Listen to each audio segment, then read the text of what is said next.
Assalamualaikum warahmatullahi wabarakatuh. Pada video kali ini saya akan menjelaskan tentang model deterministik pada analisis data deret waktu. Yang akan kita bahas pada video ini ada tiga hal. Yang pertama adalah model konstan, yang kedua adalah model tren, dan yang ketiga adalah model musiman. Yang pertama, model konstan. Model deterministik merupakan model regresi dengan data deret waktu YT sebagai variabel respon atau variabel tak bebas dan T sebagai variabel prediktor atau variabel bebas. Hubungan sebab akibat antara YT dengan T ini dapat dimodelkan sebagai YT sama dengan mu T plus ET. Nah, pemilihan model mu T dengan memperhatikan pola yang terkandung dari data deret waktu. Dengan ET merupakan proses white noise dan menyebar normal dengan parameter 0 dan sigma E kuadrat. Model konstan dapat ditulis sebagai mu T sama dengan mu, sehingga kita peroleh model YT sama dengan mu plus ET. Kemudian penduga mu ini dilakukan dengan metode kuadrat terkecil, yaitu mu duga sama dengan Y bar sama dengan sigma YT per N untuk T mulai dari 1 sampai dengan N.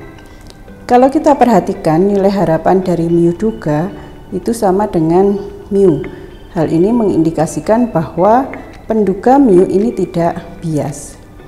Kemudian kita lihat juga bahwa var Y bar ini sama dengan 1 per N kuadrat var dari sigma YT dengan T sama dengan 1 sampai N.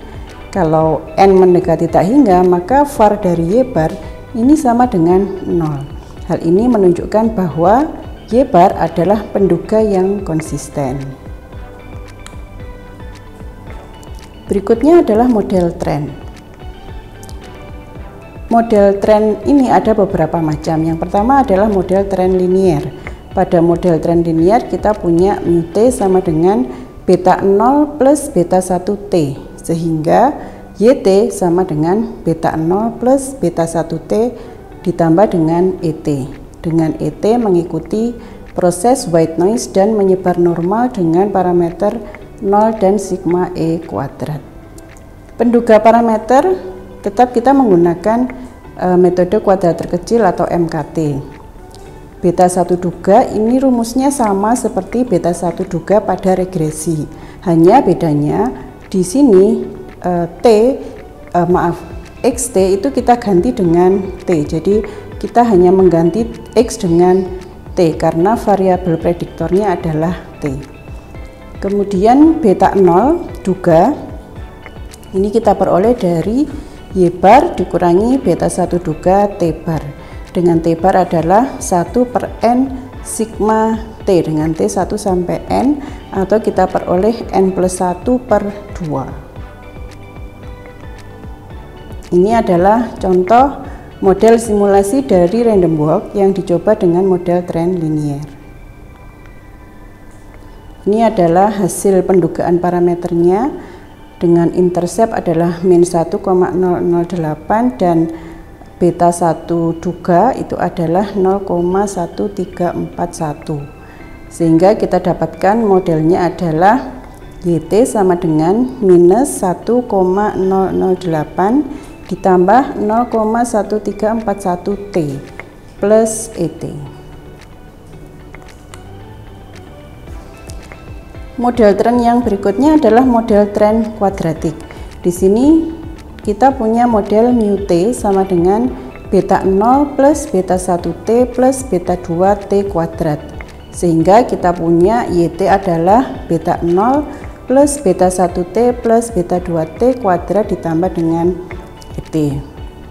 Nah, penduga parameter kita masih menggunakan MKT dengan operasi matriks. Jadi rumus dari vektor beta duga itu adalah T aksen T inverse dikalikan dengan T aksen YT. Dengan vektor beta duga aksen itu berisi beta 0 duga, beta 1 duga, dan beta 2 duga. Kemudian matriks T ini berisi kolom pertama adalah nilai 1 dari baris pertama sampai baris ke N.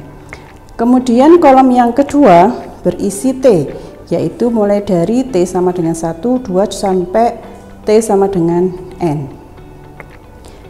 Kolom ketiga berisi 1, 4 sampai N kuadrat. Ini merupakan T kuadrat. Dari T-nya mulai dari 1 sampai N. Kemudian YT-nya adalah Y1, Y2 sampai dengan YN. Untuk model tren berikutnya adalah model tren polinomial orde K. Di sini kita punya mu T sama dengan beta 0 plus beta 1T plus beta 2T kuadrat plus seterusnya sampai beta K T pangkat K. Sehingga kita punya YT sama dengan beta 0 plus beta 1T plus beta 2T kuadrat dan seterusnya sampai beta K kali T pangkat K plus ET. Nah, untuk pendugaan parameter sebenarnya konsepnya sama, kita masih menggunakan MKT seperti model tren kuadratik, hanya saja kita perlu menyesuaikan matriks beta aksen duga dan matriks T. Yang berikutnya pada model deterministik adalah model musiman. Model musiman yang pertama adalah YT sama dengan mu T plus ET, di mana mu T itu sama dengan beta 1 untuk T sama dengan 1, 13, 25 dan seterusnya. Jadi T sama dengan 1, 13, 25 dan seterusnya ini menunjukkan bulan Januari mulai tahun pertama, tahun kedua, ketiga dan seterusnya. Kemudian beta 2, jadi mu T sama dengan beta 2 untuk T sama dengan 2, 14, 26 dan seterusnya. Ini menunjukkan bulan Februari tahun pertama, kedua, ketiga dan seterusnya. Sampai yang terakhir mu T sama dengan beta 12 untuk T sama dengan 12, 24, 36 dan seterusnya. Ini menunjukkan bulan Desember tahun pertama, kedua, ketiga dan seterusnya. Kemudian parameter beta I ini diduga dengan rata-rata untuk waktu yang bersesuaian. Secara umum rumusnya adalah beta 1 sama dengan sigma YT per S. Nah, Anda perhatikan T-nya di sini adalah I plus 12 sampai dengan N. Jadi tidak berurut tapi plus 12 I-nya. Dengan S adalah banyaknya periode ulang musiman. Jadi misalkan kalau beta 1 itu kita peroleh dari penjumlahan antara Y1, kemudian Y13, Y25 dan seterusnya sampai ketemu N. Kemudian dibagi S, dengan S adalah banyaknya periode ulang musiman. Ini adalah contoh data deret waktu suhu dalam bulanan, ya. Nah, pendugaan parameternya bisa kita peroleh seperti ini. Pada bulan Januari diperoleh penduga parameternya adalah 16,608 atau di sini adalah beta 1. Kemudian beta 2 diperoleh 20,650 dan seterusnya. Dan kita lihat bahwa nilai P ini semuanya kurang dari 0,0001 yang menunjukkan bahwa koefisiennya signifikan. Berlanjut sampai pada bulan Desember, koefisiennya juga signifikan untuk bulan Agustus sampai dengan Desember. Nah, terkadang kita juga bisa menggunakan intercept untuk pemodelan musiman. Di sini intercept ini mewakili Januari, ya, jadi sama interceptnya ini dengan Januari yaitu 16,608. Sedangkan Februari ini harus ditambah dengan interceptnya, jadi sedikit berbeda perlakuannya. Kalau kita mau cari penduga parameter untuk Februari itu didapatkan dari intercept yaitu 16,608 ditambah dengan 4,042. Demikian juga nanti untuk Maret, April, dan seterusnya sampai Desember ini nanti ditambah dengan intercept. Model musiman yang lain adalah model musiman kosinus. Di sini modelnya adalah mu t sama dengan beta cos 2pi ft ditambah dengan v, sehingga yt adalah beta cos 2pi ft ditambah dengan v ditambah dengan et, di mana amplitudo B beta itu adalah tinggi gelombang, kemudian frekuensi F ini adalah banyaknya putaran yaitu 1 min n per 2, kemudian sudut fase V ini adalah perpindahan gelombang. Jadi ketika T bervariasi maka kurva itu akan berosilasi antara maksimum beta dan minimum minus beta. Kurva berulang tepat setiap 1 per F satuan waktu. Nah, 1 per F satuan waktu ini disebut sebagai periode gelombang kosinus. V ini berfungsi untuk mengatur titik asal pada sumbu waktu.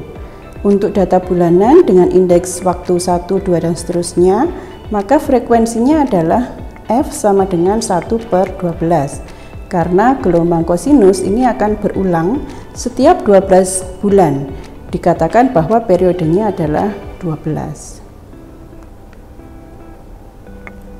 Nah, untuk pendugaan parameter ini kita perlu melakukan reparameterisasi. Jadi beta cos 2pi ft plus v ini sama dengan beta 1 cos 2pi ft ditambah beta 2 sin 2pi ft, dengan beta itu adalah akar dari beta 1 kuadrat ditambah beta 2 kuadrat, sedangkan V ini adalah A tangen dari minus beta 2 dibagi dengan beta 1, dan beta 1 itu adalah beta cos V dan beta 2 adalah beta sin V.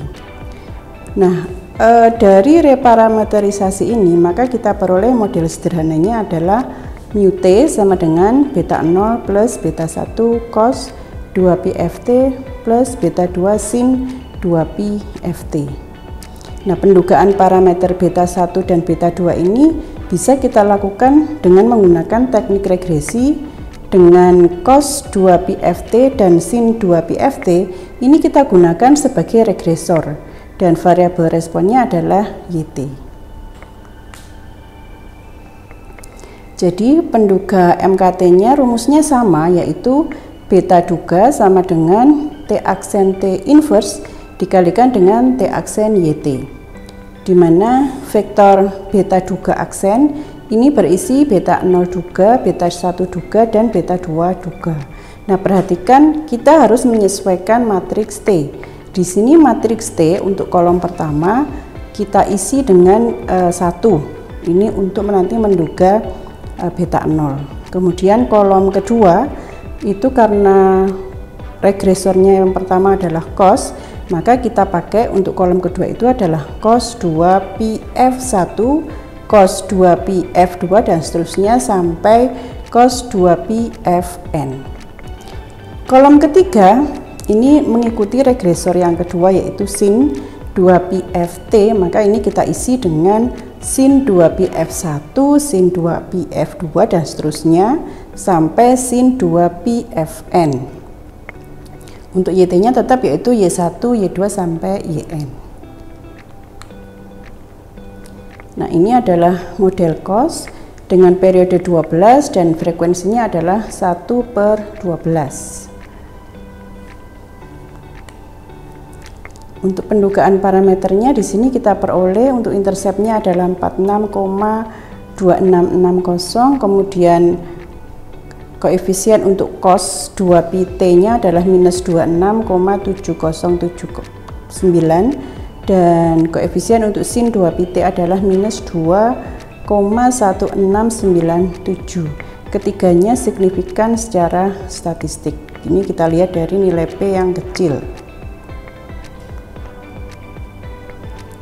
Nah, berdasarkan estimasi tadi maka kita tuliskan mu t itu adalah atau yt sama dengan 46,26 dikurangi dengan 26,71 cos 2pi p per 12T dikurangi 2,17 sin 2P per 12T. Nah, untuk kebaikan model ini nanti kita perlu melihat variasi dari parameter, dan sisaannya ini perlu kita lihat apakah sisaan menyebar normal dan autokorelasi sisaannya sudah tidak ada. Ini adalah analisis sisaan untuk model suhu ya. Jadi kalau kita lihat, yang pertama harus kita cek apakah residual standarnya itu sudah bernilai di sekitar 0, tidak lebih atau di antara min 3 sampai 3. Nah, ini kalau kita lihat sudah bernilai sekitar 0, jadi ini sudah bagus. Berikutnya untuk kenormalan bisa kita lihat dari histogram. Di sini juga sudah terlihat membentuk kurva yang menyerupai kurva normal. Atau bisa kita lihat juga dari gigi plot, karena titik-titiknya sudah berada di garis 45 derajat, maka ini menunjukkan bahwa residualnya sudah menyebar normal. Selain itu kita lihat autokorelasi sisaan. Nah, karena di sini kita lihat bahwa semua ACF sisaan untuk semua lak itu sudah berada di dalam selang, menunjukkan bahwa sudah tidak ada autokorelasi, sehingga dikatakan bahwa sisaan ini memiliki sifat white noise. Nah, ini adalah analisis sisaan untuk model random walk. Nah, kalau kita lihat ACF-nya ini ada beberapa ACF dari residual, ini ada beberapa yang di luar selang, jadi menunjukkan bahwa masih ada autokorelasi pada sisaan. Jadi ini tidak white noise. Untuk ini maka perlu dianalisis lagi atau perlu dibentuk model yang lain. Demikian yang bisa saya sampaikan untuk materi kali ini. Selamat pagi, semoga bermanfaat. Wassalamualaikum warahmatullahi wabarakatuh.